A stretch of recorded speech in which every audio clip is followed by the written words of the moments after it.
Hi everyone, I'm Hannah Grace, a second year pharmacy student, and here's what I've learned during my first year. Andito na tayo sa exciting part ng PharCal, or the Pharmaceutical Calculations and Techniques, which is one of your major courses in first year. So as your ate, I will teach you how to solve these goddamn problems involving dosage calculations. So overview muna tayo. Bakit nga ba tayo dapat mag-calculate ng dose?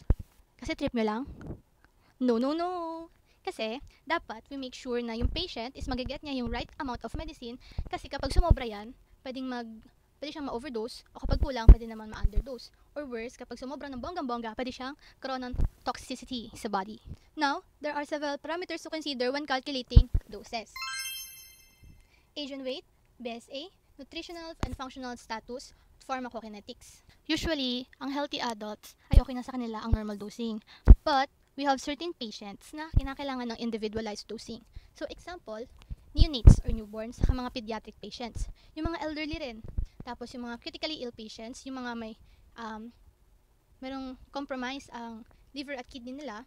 Tapos, yung mga nagki-chemotherapy din. Meron tayong tinatawag na therapeutic index. So, ito yung range kung saan safe ang drug.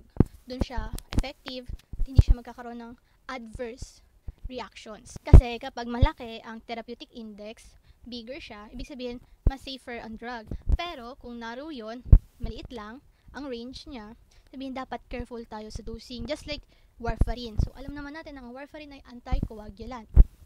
Keep in mind, mahilig sila mag-sign note niyan. Now let's talk about pediatric patients. Since lumalaki sila, dapat extra careful tayo sa pagbibigay ng dosage. At dapat nakabase sa age, weight, at sometimes your health status nila. Lalo na kapag baby kasi may mga underdeveloped liver and kidneys sila, so mas sensitive sila sa gamot. On the other hand, geriatric patients or elderly, medyo tricky yan kasi may decline na nga in organ function. Kaya sometimes we start with a lower than usual dose and adjust it based on their response. Ang calculation of doses ay based sa age, which is common before, pero ngayon usually kinukumbine nila with weight para mas accurate. So ito ang ating mga rules na magagamit kapag nag-dosage calculations na tayo. Shing! Yan, keep in mind. Okay? Tapos, sa next video, we will discuss one by one. So, yan, abangan nyo na lang. Kasi guys, para talaga to sa mga freshmen. Yeah, I'm your I will be your guardian angel. Guardian angel! Ang corny na, pero go. Sana, informative ulit tong video na to. At see you on the next video. Kasi, ituturo ko na sa inyo isa-isa kada rule kung paano nyo siya i-apply at paano hindi kayo malito sa mga tricky questions nila. Okay, bye!